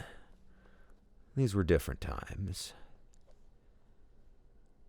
Well, after establishing a beachhead, the Crusaders' first course of action is to occupy the high ground around the city, and then to drive the population from these crowded suburbs and to start building siege engines.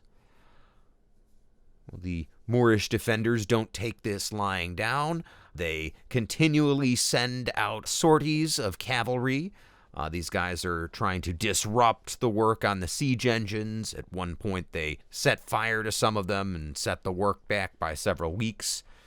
The Crusaders send their own sorties, right, pushing the cavalry back, and they even get up to the walls at some points, right? Remember, during a siege, you want to see what kind of defenses you're facing. And while we're there, our anonymous English source records some of the banter and taunting that happens, and some of it's a little more serious and racist or mocking of religion, but other parts of it almost reminded me of Monty Python and the Holy Grail. Here is how he describes it, quote, "They taunted us with the many children who were going to be born at home while we were gone, and said that our wives would not be anxious about our deaths, since home was well supplied with little bastards. They promised that any of us who survived would go home miserable and poverty-stricken, and they mocked us and gnashed their teeth at us. They also continuously attacked the Blessed Mary, the Mother of God, with insults and with vile and abusive words, which infuriated us. They said that we venerated the son of a poor woman with a worship equal to that due to God, for we held that he was a god and the Son of God, when it is apparent that there is only one God, who began all things that have begun, and that he has no one coeval with him and no partaker in his divinity. They attacked us with these and similar calumnies. They showed to us, moreover, with much derision, the symbol of the cross. They spat upon it, and wiped the feces from their posteriors with it. At last they urinated on it, as on some despicable thing, and threw our cross at us." Unquote. So, not to put too fine a point on it, but the Moorish defenders of Lisbon are telling the Crusaders that their wives are all cheating on them while they're gone, and then they're making a Christian religious symbol, wiping their butts with it, and throwing it off the wall at the Crusaders. Almost sounds like a comedy sketch to me.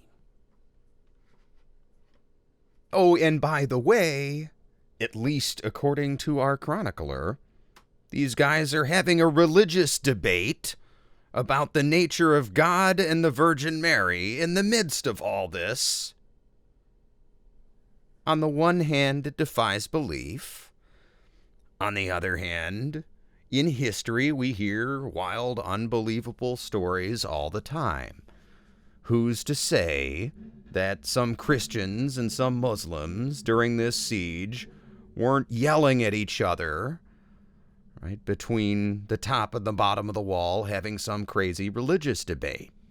Kind of wild to picture, isn't it?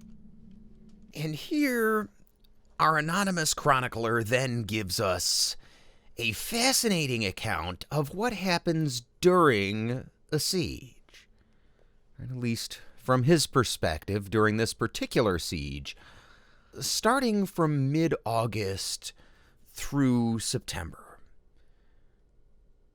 Right, a lot of times when we read history, we hear, and then there was a siege of so many months, and then this happened. Well, geez, that so many months is oftentimes the bulk of the war, right? Particularly in medieval times.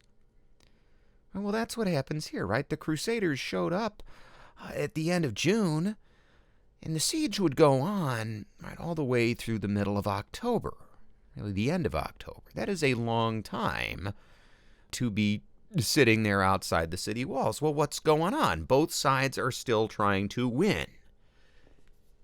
Here's what our chronicler says, and I should point out that when he says English and Normans, he means native Britons and Saxons, right, the people who were already English, and their recent Norman conquerors who had been living there for a couple generations at this point.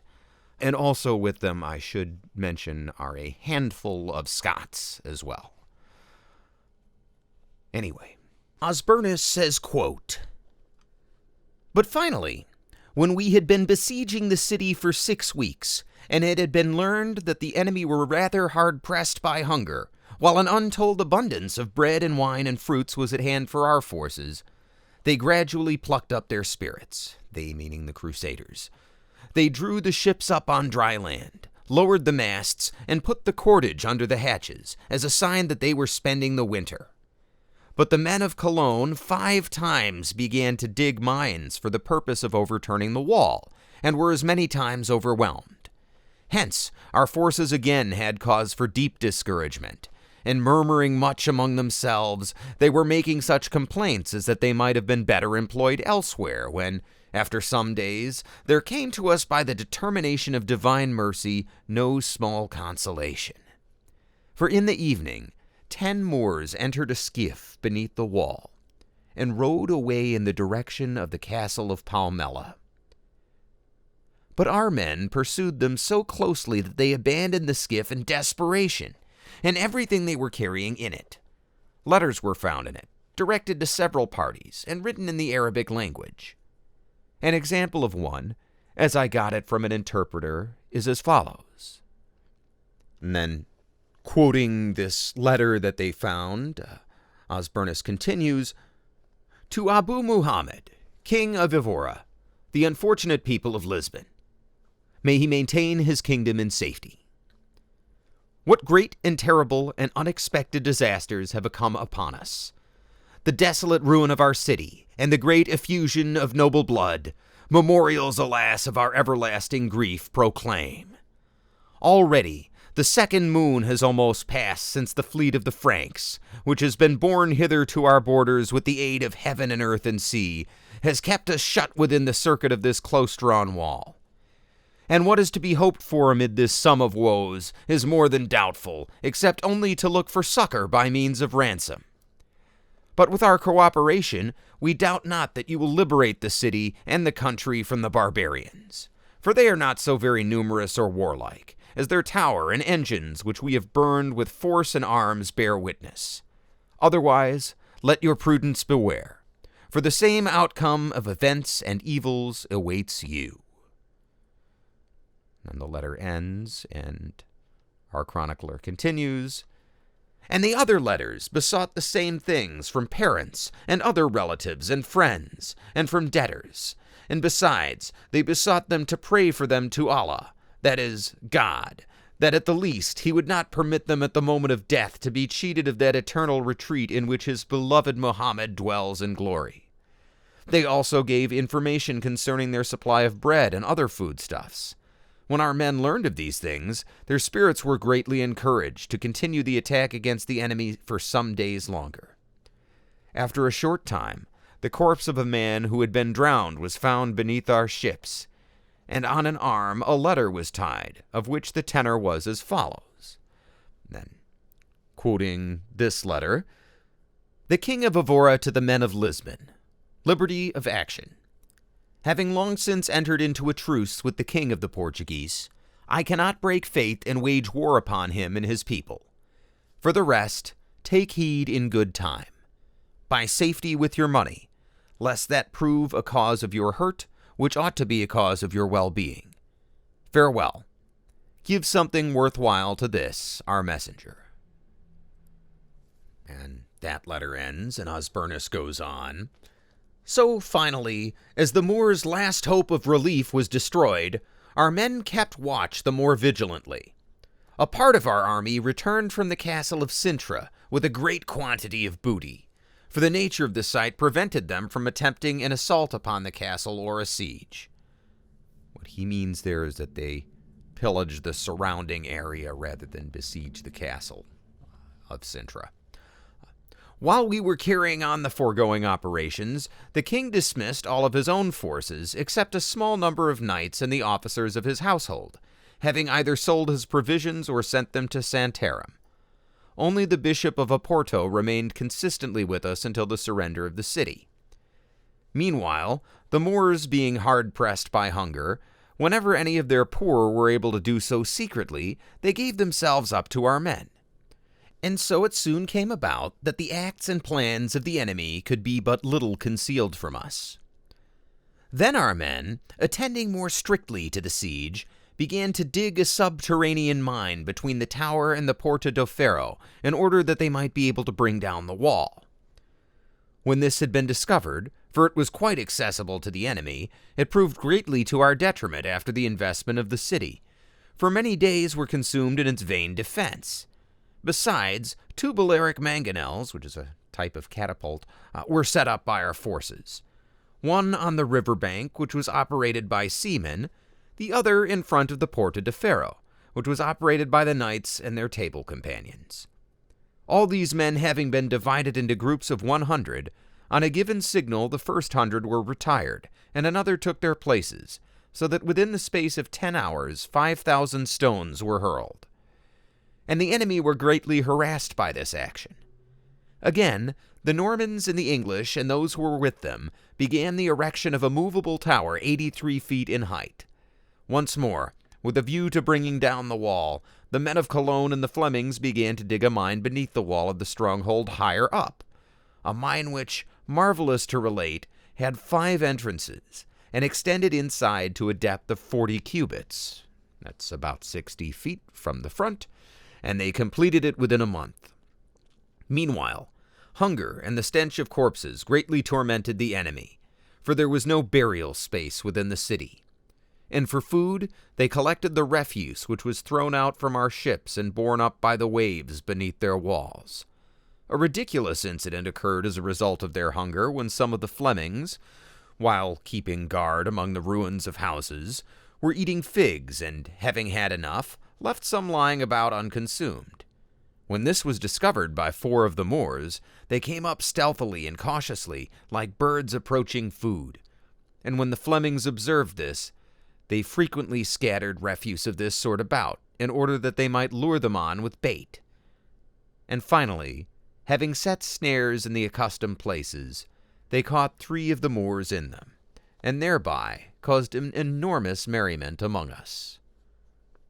Unquote. One can only imagine what that merriment might have entailed. Anyway, the chronicler goes on, quote, "When the wall had been undermined and inflammable material had been placed within the mine and lighted, the same night at cockcrow, about 30 cubits of the wall, or 45 feet, crumbled to the ground. Then the Moors who were guarding the wall were heard to cry out in their anguish that they might now make an end of their long labors, and that this very day would be their last, and that it would have to be divided with death, and that this would be their greatest consolation, for death, if, without fearing it, might exchange their lives for ours. For it was necessary to go yonder whence there was no need of returning, and if a life were well ended, it would be nowhere said to have been cut short. For what mattered was not how long, but how well a life had been lived. And a life would have lasted as long as it should, even though not as long as it naturally could, provided it closed in a fitting end. And so the Moors gathered from all sides for the defense of the breach in the wall, placing against it a barrier of beams. Accordingly, when the men of Cologne and the Flemings went out to attempt an entrance, they were repulsed. For although the wall had collapsed, the nature of the situation on the steep hillside prevented an entry merely by the heaps of ruins." Unquote. So just to sum up, the Cologne and Flemish crusaders dug some mines under the wall, blew some stuff up, collapsed part of the wall, and now they are attacking up a hill, attempting to climb over the rubble of the wall they collapsed, and to get through a 45-foot gap in the wall that's now barricaded with lumber and defended by some very desperate Moors. This attempted attack does not go well.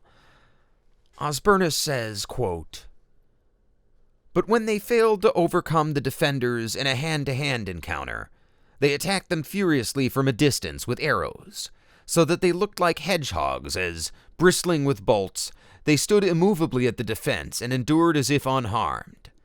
Thus the defense was maintained against the onslaught of the attackers until the first hour of the day, when the latter retired to camp.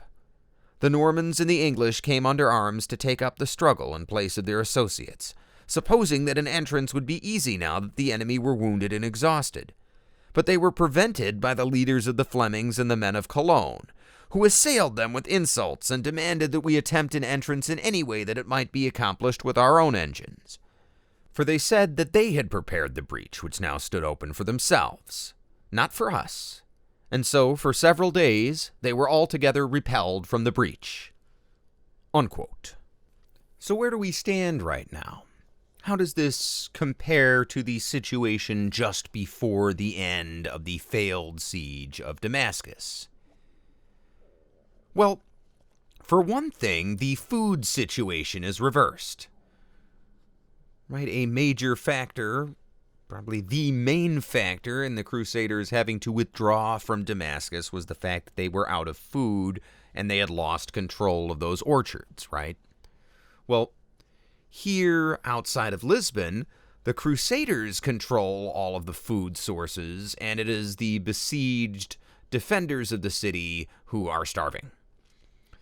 This has some knock-on effects, right? We hear about some of these starving Muslims coming out of the city to scavenge food in any way they can, and they're captured, and some of the poorest Moors even just come out and surrender because they're too poor to be worth ransoming, and the Crusaders are able to get some valuable information out of them in exchange for food. Again, contrast this with the situation at Damascus, where the Knights Templar and some of the Jerusalem nobility took bribes from the defenders. Now, one similarity we have is the rivalry among the Crusaders playing a factor, always causing trouble behind the scenes. And another thing that's in common is that the city has a stout defense, right? Remember, the Emir of Lisbon holds out for over 3.5 months. That is not bad, considering the situation and that he doesn't really have any help. And something that strikes me when reading this account, too, is, how much of the time is just spent skirmishing and building stuff and how important mining is.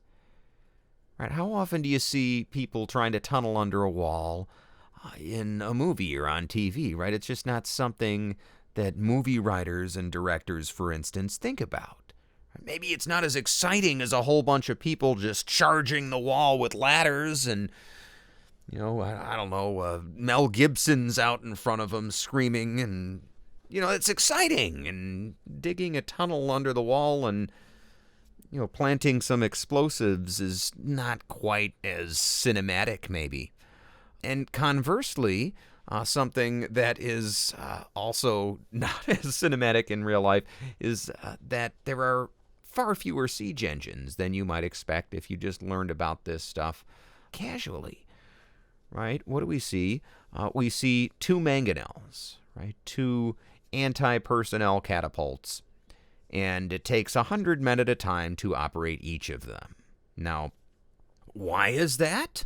Well, presumably it has a little something to do with those 5,000 stones that our chronicler talks about those mangonels throwing, right?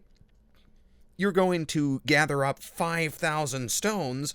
That takes a lot of manpower, particularly if you're doing it, sort of on the fly in the heat of the moment, trying to just keep those machines going, which is what it sounds like is being described here. Again, if this were a Hollywood movie, there'd be, a couple of dozen catapults, and each one would just magically have this, giant stack of mostly uniform rocks next to it, and everything would be nice and orderly, and there'd be like 3 guys running each one, and they'd be firing, very easily and quickly. And as it turns out, this is a complicated operation that requires a lot of manpower, and just running a couple of medieval siege engines really required a significant portion of your army's resources. Now that I have ranted about siege engines and how they are wildly overplayed in popular culture, I will have to concede that the English siege engine, their siege tower they've been building, turns out to be the decisive factor in the battle.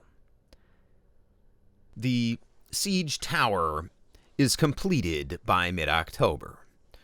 Right? And a siege tower is basically a tower that is slightly taller than whatever walls you're trying to get onto, and there's sort of a drawbridge at the top of the tower, and the tower sits on big wheels, and you have a bunch of guys just roll it up to the wall, and then you can climb up through a ladder or stairs inside the tower and drop that drawbridge down onto the wall, and you basically, instead of blasting or knocking a hole in the wall, just sort of get up on top of it by making a bridge. And despite the defenders' best efforts, the siege engine, this tower, reaches the city walls on October 21st of 1147. And at that point, the emir sends an official offer of surrender. Right? He knows that once these European knights start coming over this drawbridge on top of the walls, his defenders, with their limited number of weapons and shields, they're not going to be able to hold, especially not hungry and indeed starving as they are. Now, upon receiving this offer of surrender, King Alfonso immediately agrees. And again, he wants the city. He's not here to kill Muslims or sack the place or even take wealth. He's just trying to expand his realm. If they're going to surrender, great. But at this time, some of the Flemish and Cologne troops revolt, right? Remember, these guys have been fighting for a while at this breach in the wall. A lot of them have died, and they're not necessarily content just to take a peaceful surrender. And if you recall from our source, some of the city's inhabitants, some of the more important Moors, are now being held as hostages by King Alfonso, right? These people who sort of came out of the city during the siege and were captured. Well, the Flemish and Cologne men, at least some of them, decide that if Alfonso is going to surrender, they're just going to take these hostages for themselves and see what they can get. So fighting breaks out within the Crusader camp, and it nearly comes to a full-on battle between the two sides. But the Flemish and German leaders, the noblemen in charge, they sort of step in unarmed, according to Osbernus, and that is enough to convince their men to back down. Both of these guys go to Alfonso. They swear, look, we had nothing to do with it. These are just some rogue men. Let us deal with it. We're going to be fine. And Alfonso agrees, but before entering the city, he demands that all the leaders of the Crusader army swear fealty to him. Right? He is making sure that this city is taken on his terms, not on theirs. And the Crusader leaders agree. And at that point, Alfonso officially accepts the Moorish surrender offer before entering the city on October 25th. And thanks to his actions, he is now known variously in Portugal as O Fundator, which means the founder, and O Conquistador, which means the conqueror. But unfortunately, now that the city is fallen, not all of the Crusaders behave honorably. Alfonso himself enters as part of a religious procession, with only a certain predefined number of Crusaders from each camp, a few hundred, allowed to enter and peaceably collect booty. And the plan, according to the surrender agreement, is that all the Muslim inhabitants of the city are to be allowed to just hand over their valuables, and then that their houses are to be searched peacefully, and, as long as they didn't hide anything away, as long as they handed over all their valuables, they'll be left alone. Now, they will be killed if it's found that they did hide anything away, but this is much more peaceful than your typical we're going to sack the entire city and kill all the men and rape all the women and everything type end to a siege. It was really relatively civilized. But the Flemish and Cologne armies, well, again, they're not content with this. One must wonder if the fact that they lost so many men at that breach in the wall has something to do with it, right? Again, do they have a bone to pick here that goes beyond simply winning the day and getting their loot? It sounds like it. So, a few hundred men from each of those camps sneaks through the now undefended gaps in the wall, and even as Alfonso is accepting the surrender, these men start looting and pillaging. And here is how Osbernus describes it. He says, quote, "The archbishop and the other bishops went in front of us with the Lord's cross, and then our leaders entered together with the king and those who had been selected. How everyone rejoiced! What special glory for all! What great joy, and what a great abundance there was of pious tears when, to the praise and honor of God and of the most holy Virgin Mary, the saving cross was placed atop the highest tower to be seen by all as a symbol of the city's subjection, while the archbishop and bishops, together with the clergy and everyone, intoned with wonderful rejoicing the Te Deum, Laudamus, and the Aspergus Mei, together with devout prayers. The king, meanwhile, went around the strong walls of the fortress on foot. The men of Cologne and the Flemings, when they saw in the city so many spurs to their greed, did not observe their oaths or their religious guarantees. They ran hither and yon. They plundered. They broke down doors. They rummaged through the interior of every house.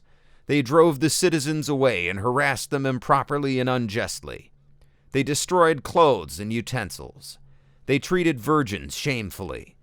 They acted as if right and wrong were the same. They secretly took away everything which should have been common property. They even cut the throat of the elderly bishop of the city, slaying him against all right and justice. The Normans and the English, however, for whom faith and religion were of the greatest importance, contemplating what such actions might lead to, remained quietly in their assigned position, preferring to stay their hands from looting rather than to violate the obligations of their faith and their oath-bound association. This affair covered the Count of Aerschot, Christian, and their leaders with very great shame. Those are the two main leaders of the Flemish and Cologne troops. For while their men had patently disregarded their oath, ours, by staying out of it, made the greed of the others plain. Finally, they came to themselves and besought our men with earnest prayers that we should occupy the remaining sections of the city together with them, so that, after the loot had been divided, all the injuries and thefts might be discussed peacefully, and they would be prepared to make amends for the evils they had presumed to commit.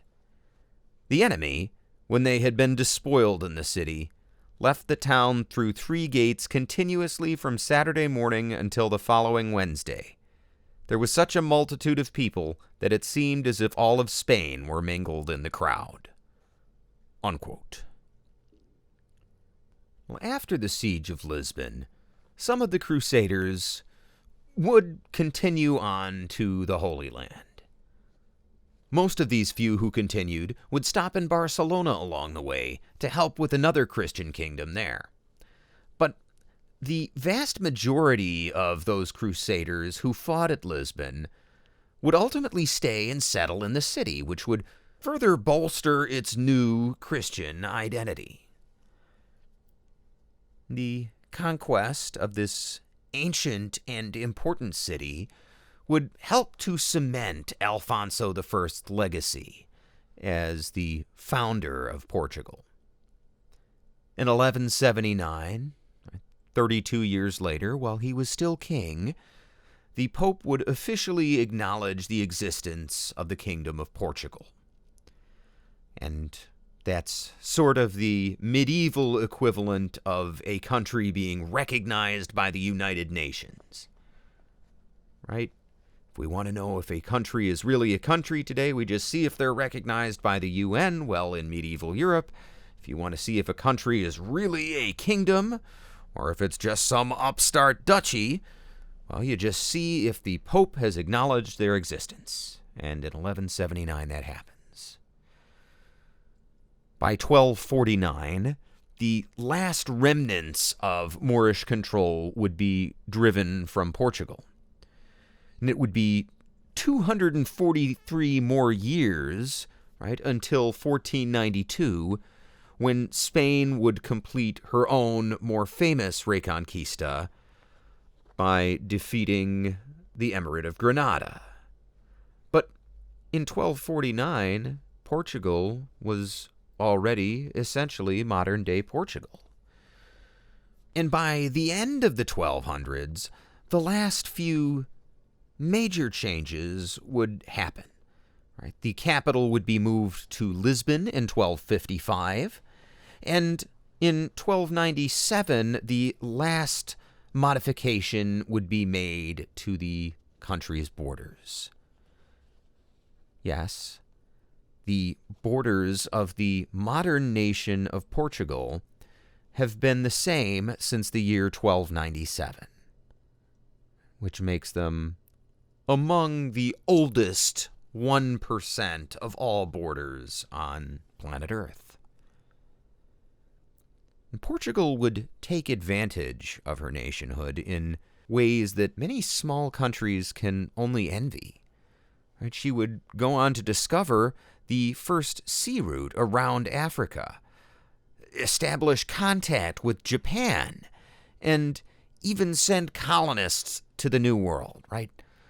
Modern-day Brazil, with its Portuguese language and Portuguese culture, has over 20 times the population of Portugal itself. Right? This massive trade power and this spread of culture throughout the world makes Portugal one of those small countries that had a big impact on history. As it turns out, none of that would have been possible if not for the ignominious Fiasco that we call the Second Crusade. And that's why it's relevant.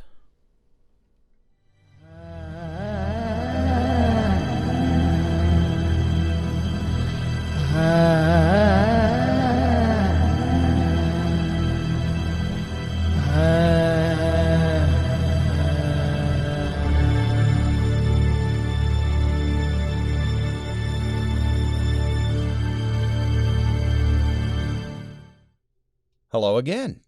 It's Dan, and I'm here to ask for your help. See, we're trying to promote this show and get the word out to as many people as possible, so if you have a minute, please share on your favorite social media. Send a link to the episode or even to our website at dantollerpodcast.com. That's Dan, T-O-L-E-R, podcast.com. If this is your first time listening to the show, don't miss a future episode.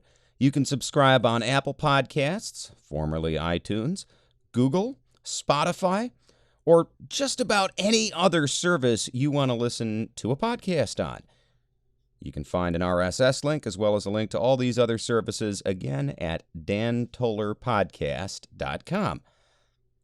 If you want news on the latest episodes or anything that is upcoming in the world of relevant history, you can find us at Dan Toller Podcast on Twitter or at Dan Toller on Facebook.